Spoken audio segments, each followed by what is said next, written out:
He was still zipping up his fly when the server room lights died. Not a metaphor. Real lights. Real server room. Real zipper. Matt, the new manager, had dragged me in there an hour earlier, talking about digital asset security audits. What he didn't say was that he already knew what I'd find missing, or rather, what I wouldn't find at all. Every folder I'd worked on for the past 6 months, empty. Every script I'd coded, every mock-up I'd fine-tuned, every system automation tagged under my employee ID, gone. Matt, with his smug Patagonia vest and startup smirk, leaned against the rack like he was posing for VC's LinkedIn banner. Strange, he said. Must be a sync error. A sync error doesn't scrub metadata. A sync error doesn't replace my version with his, timestamped at 2:43 a.m. on a Sunday, when the office was locked and his keycard had been accidentally deactivated for maintenance. I checked. I didn't say any of that. I just stared at him, watching the corners of his lips twitch like he wanted to laugh. Like this was a test to see how far I'd bend before I snapped. He should have known I don't snap, I reconstruct. So what now, I asked, calm, measured. He tilted his head, fake concerned. Well, unless you can produce original copies, I'm afraid legal will have to assign authorship to the latest saved versions. Beat, which are all under my name, apparently. That's when I felt it, that click, that spine-deep cold that says they've planned this. What he didn't know, and wouldn't find out until much, much later, is that the version control system we use has gaps. Gaps that I mapped 2 years ago after my old boss tried a similar stunt. I never said a word. I just started running hourly backups. Offsite, encrypted, pay-per-use cloud archive under a pseudonym tied to a Shell LLC in Vermont, even registered it from a gas station Wi-Fi. Let's be clear, I built the architecture they now pretend to own. I bled for those builds, cried once, alone in the stairwell at 3 a.m. when I couldn't get the migration to pass QA. I gave them solutions that saved $1.3 million in client churn and earned Matt a standing ovation from the board for my work. But this wasn't about credit anymore.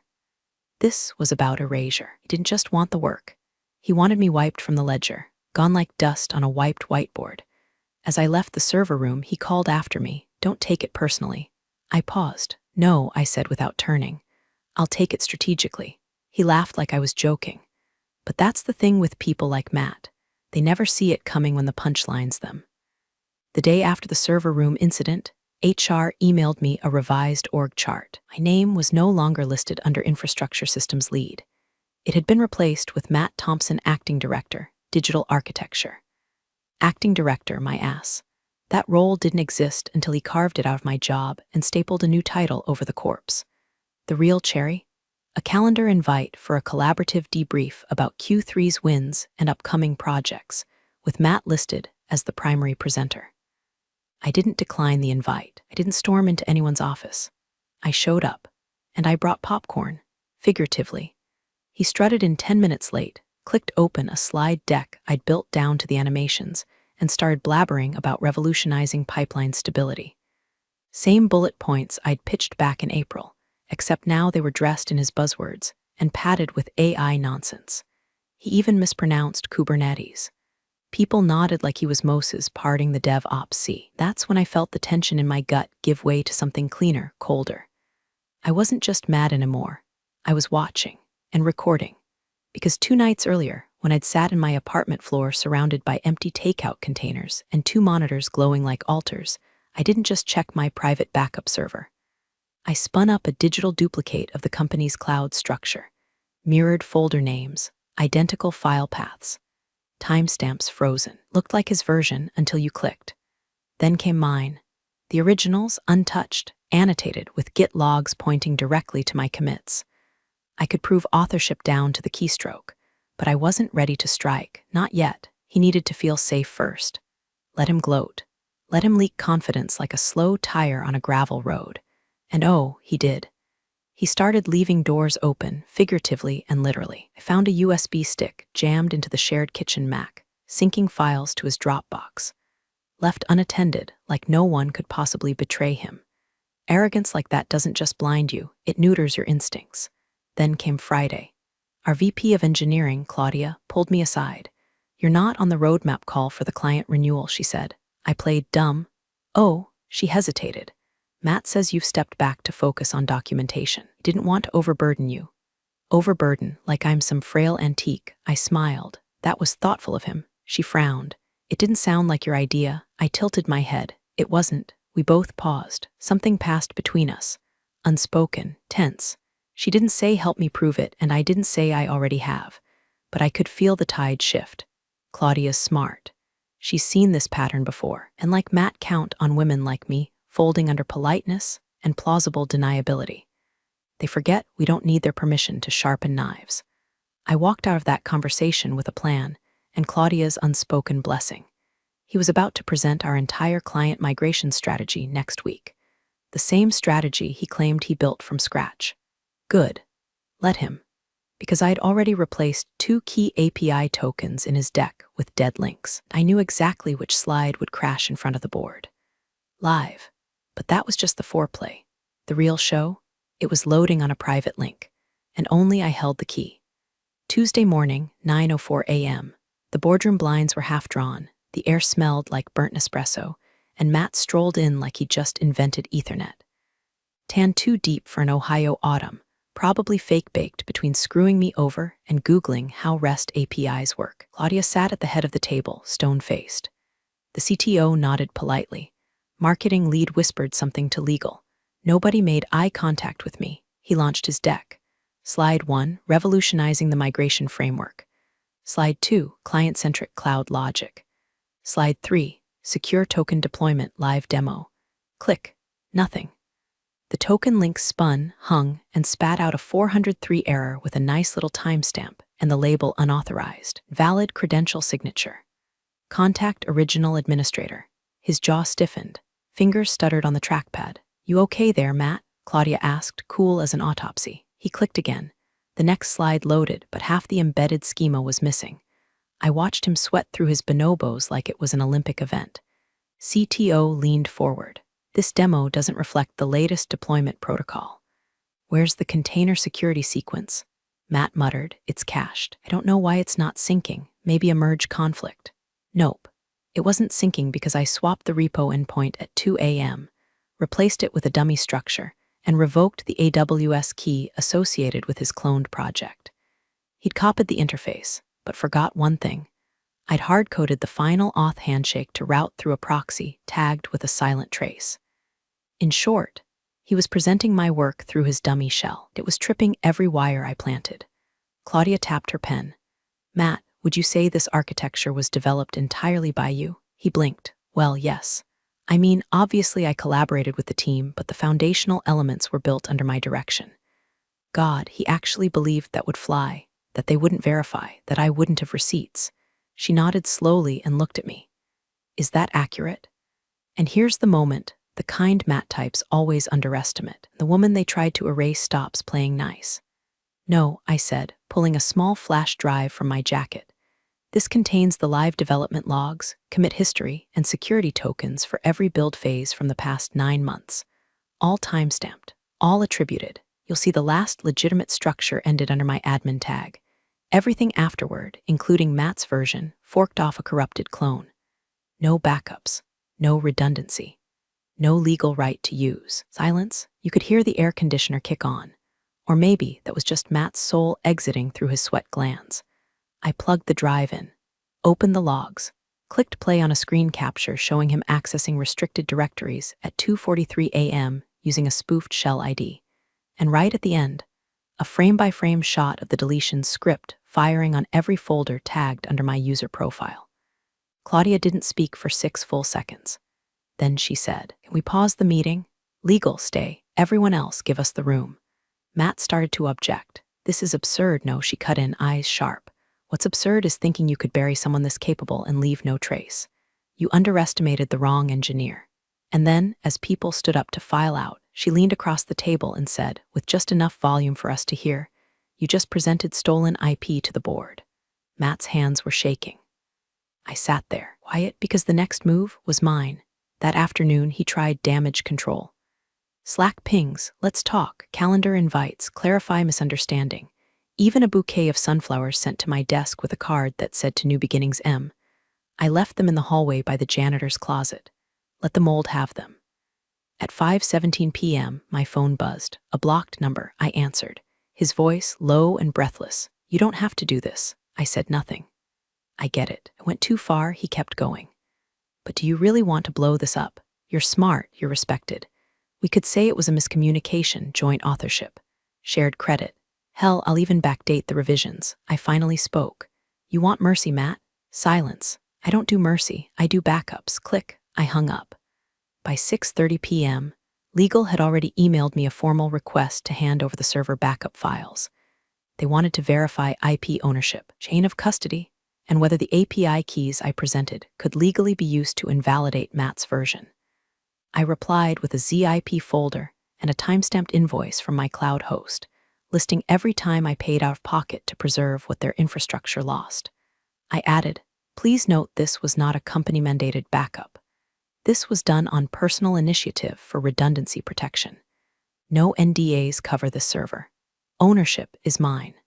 20 minutes later, legal asked for a meeting, not with Matt, with me. Claudia was already in the glass-walled office when I arrived. She stood, nodded at the rep, and said, "Before we begin, I want it on record that I warned senior staff months ago we were underutilizing her. This company doesn't deserve her, but we need her." Let's start there. Legal, for once, didn't posture. They just asked for clarity. I gave them access logs, change histories, 3 emails Matt forwarded to clients using templates I wrote, word for word. Then I pulled out the big one. "Your compliance policies state that all code pushed to production must be vetted by 2 engineers," I said, scrolling on my laptop. This, I pointed to a snapshot of Matt's unauthorized push from Sunday at 2:43 a.m., was a solo push, using elevated privileges he wasn't granted yet. Legal went pale. "That's grounds for termination under your own protocol," I added, "and client liability if it caused a breach." Which, by the way, it almost did, because his patch opened a recursive call loop that nearly crashed the billing API during stress testing. Silence again. Claudia turned to legal. "So what are you offering her? Promotion? Oversight? Or does she get her own damn department?" But I wasn't done, because Matt's panic had made him stupid. That night, I checked my server logs again and found a failed login attempt from a proxy IP linked to his name. Idiot tried to brute force my private archive. I had it recorded with a trace. I smiled, opened a new tab, and submitted it to IT security under the subject line, "Attempted breach of private infrastructure by internal actor." Let him chew on that. But I still hadn't pulled the last pin. Not yet, because sometimes revenge needs more than just evidence. It needs audience. The thing about people like Matt, they don't just crave control, they need a stage. A spotlight, applause, that's their oxygen. So if you want to choke them out, you don't block their access. You turn the spotlight back on and let it roast them alive. The quarterly client summit was 3 days away. Big money in that room, investors, partner reps, press liaisons, and one very specific tech journalist who once called our department the brainstem of digital innovation. Matt was scheduled to present the infrastructure overhaul that he supposedly architected himself. They hadn't pulled him from the docket yet. Why? Because legal moves slow and reputation damage moves fast. But me, I don't wait for permission. I write the fire drill. The day before the summit, I sent Claudia a message.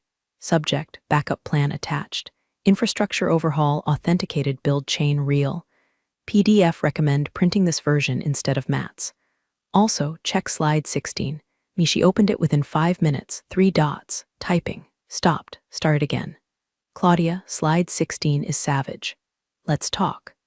Slide 16 was simple, a screenshot of our GitLab timeline, highlighting every single commit under my ID, followed by Matt's forked copy and the metadata trail he tried to erase. But the real kicker, underneath the screenshots, in big red text, if he built this himself, why did he clone it at 2:43 a.m.? The summit kicked off in a rented hotel ballroom, lined with fake plants and even faker handshakes. I watched from the back, laminated badge around my neck like I belonged there. Because I did. Matt stood at the podium in his tailored blazer, beaming like a politician who still thinks the scandal hasn't leaked. 5 minutes into his speech, Claudia took the stage. "Before we continue," she said into the mic, "I'd like to publicly acknowledge the real architect behind our migration success. The woman who wrote the code, preserved the backups, and protected our entire back-end system from a near-catastrophic overwrite on her own dime. She turned, looked directly at me. "Would you mind joining us on stage, please?" The room turned. Matt froze mid-sip. I walked the aisle with my shoulders square, ignoring the burn of his stare. Claudia handed me the mic. "Tell them what you found, if you're comfortable." I took a breath, not nervous, not shy. Just ready. 3 weeks ago, I discovered that a senior team member had overwritten proprietary infrastructure with cloned code and then attempted to scrub the origin records. What they didn't know is that I run a private encrypted backup system that logs every version, including the one they deleted. Murmurs. Camera phones lifted. Matt stepped back, hands twitching. I continued. What followed was a pattern of falsified ownership, unauthorized admin access, and a cover-up that endangered compliance with multiple client contracts. I brought this to leadership, and instead of burying it, they asked me to speak. Claudia smiled. "We believe transparency matters." I handed the mic back, walked off stage to a ripple of applause. Matt stayed up there, twitching, his face pale and his blazer suddenly too tight. He didn't speak again for the rest of the summit, but I wasn't finished. Because while he was melting under the ballroom lights, his Dropbox, the one he used to smuggle code to his freelance buddies on the side, was syncing. And I had the login, because guess what was written on that USB stick in the kitchen Mac? A sticky note. The password, TH0MSON123. The idiot secured his empire with a middle school insult. I opened the folder titled Consulting Gigs, and inside, a goldmine. 16 subfolders, each named after a different company, none of them ours. Verity Biodata, Go Snap Deployment, Draker Pitch Slides. All time-stamped, all modified during work hours. And every last one of them contained some slice of our proprietary code. Slightly tweaked, different font here, renamed variable there, but I knew my builds. My fingerprints were all over them. He didn't just steal from me. He was reselling our infrastructure to competitors. It hit me like cold whiskey to the chest. The sabotage wasn't just about ego. It was a side hustle. He was bleeding us dry from the inside, laundering my architecture into side deals through third-party fronts. If the summit was the spotlight, this was the guillotine. I zipped the entire folder structure, encrypted it, and drafted an email to Claudia and legal titled, IP breach immediate action required attached. Dropbox logs, file hashes matching our current codebase side-by-side screenshots of stolen functions my write-up on potential damages, breach of client confidentiality, and just for flavor, labor law violations if he used our time for those contracts, but I held back on pressing send. Not yet, because justice delivered in silence is easy to bury. I wanted witnesses. The next morning, I booked a private meeting with our internal compliance officer, Deshaun, a guy who once audited an entire division for buying their routers from eBay. He didn't play. I handed him the drive. Said only one thing: if you want to save the company, open that before lunch. By 1:12 p.m., a fire drill was called. Everyone in engineering and IT was ordered to an emergency meeting in the large conference room, except Matt. He was nowhere to be found. I watched from my desk, sipping coffee, while Deshaun and Claudia reviewed the folder contents on the big screen in silence. Every few minutes, someone turned pale. I recognized a few engineers from our competitor firms, people we'd interviewed but didn't hire. And there, in one of the folders, our interview templates emailed from Matt's inbox. He'd been feeding candidates internal documentation so they'd be prepped for questions. No, so they'd build for him on the sly. 3:41 p.m., Matt returned. His keycard didn't work. He knocked. Security let him in. 4 minutes later, he came out white as drywall dust, holding a cardboard box. Jacket gone. Lanyard missing. Mouth open but saying nothing. People whispered. Slack exploded, and I watched him walk out the front doors. No announcement, no statement, just a vanish. But the most delicious part, that summit speech, the one he practiced in the mirror for 2 weeks. The recording went live anyway. Only, Claudia had the editor splice in a message at the end. This presentation was based on the work of my name, whose original architecture secured a successful client migration and exposed internal IP theft. We thank her for safeguarding our systems and our integrity. Matt's name never came up again, and I still wasn't done, because while the company picked up the pieces, I was already building something else, something outside their firewall. I didn't quit. not yet. They offered me his job the following week, director of digital architecture, with a bump in salary, corner office, and a fresh LinkedIn post written by the comms team titled Rebuilding from Within.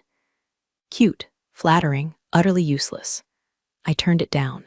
Instead, I requested two things: full data rights to any architecture I had personally authored or backed up offsite, a 6-month transition contract to migrate my systems, train a replacement, and then vanish. They balked. Legal panicked. But Deshaun, God bless him, backed me, reminded them I had technically never signed IP surrender on my offsite backups. And unless they wanted a very public, very messy copyright duel, they'd better get cozy with the idea that I now own the digital spine of their company's most successful product suite. And I was willing to walk. Claudia scheduled a private meeting. "You don't want to stay?" she asked. "I want to build without looking over my shoulder," I said. She nodded. "You're owed that." We didn't shake hands. We clinked mugs. Quiet, mutual respect. 3 weeks later, I was sitting in my own apartment, 2 laptops humming, as my private infrastructure project launched into soft beta. Not a company, not yet. A modular platform for migration automation, built entirely from the bones of what they tried to erase. And guess what? That journalist from the summit, the one who watched the whole drama unfold, emailed me after with "You're a ghostwriter turned spotlight sniper." She wrote a feature, titled it "The Woman Who Backed Herself Up." It went viral in under 36 hours. Recruiters flooded my inbox. VCs sniffed around. Old colleagues sent me late-night "you were right" texts that smelled like regret and gin. Even a competitor, Draker, offered me a blank check and said, "Name your team." But I didn't want to join someone else's sandbox. I wanted to own the beach. And then the cherry, an email from Matt, sent from a new domain I didn't recognize, probably one of his side hustle remnants. "You win. They took everything. Hope it was worth it." I stared at it for a long moment. Then I typed back, "I didn't win, Matt. You just finally lost in public." No send. I deleted it, because people like him don't deserve closure. They deserve the echo of silence while the world moves on without them. And mine was just getting louder. 6 months later, I watched him reappear, on LinkedIn of all places, rebranded as a digital transformation consultant. Same smug smile, different buzzwords. Helping companies future-proof their tech stack. No mention of termination. No mention of the blacklisting that followed. Just the algorithmic optimism of someone who thinks the internet forgets. But it doesn't. Former intern tagged me in the comments. "Didn't this guy get caught stealing code last year?" I didn't reply. I didn't have to. Because by then, I wasn't in the comments, I was on stage. My platform, now dubbed Umbra Stack, had just inked its 3rd enterprise contract. The same clients Matt once tried to poach were now sending me NDAs with 6-figure onboarding fees. I gave a keynote at Tech Pulse. Wore black jeans, a blazer, no apologies. Screen behind me showed a phrase I'd etched into the footer of every Umbra Stack page. "If they try to delete you, make sure the backup's live louder." People laughed. They didn't know the origin. That was fine. The people who needed to remember already did. A recruiter from Draker asked afterward if I'd be interested in an acquisition. Said they'd triple my valuation. I smiled and handed them a branded flash drive. "It's not for sale, but it is available by subscription." Nodded, impressed. I walked away before they could speak again. Timing is everything, and Matt, the last I heard, he tried to launch a consulting gig in Phoenix. It fizzled in under 3 months. Someone leaked screenshots from his last employer's internal chat where they called his pitch deck recycled trash with stolen CSS. Poetic. Meanwhile, I kept my promise. I trained my replacement, exported my systems, and walked out of that old company on my own terms. No drama, no farewell cake. Just an empty desk and a legacy that couldn't be wiped. No one clapped when I left, but 3 days later, a junior engineer emailed me. Said she'd been watching, taking notes. Said, "You made me believe we're not disposable." I stared at that line for a long time. Then I poured a glass of wine, opened my dashboard, and watched the server logs roll in.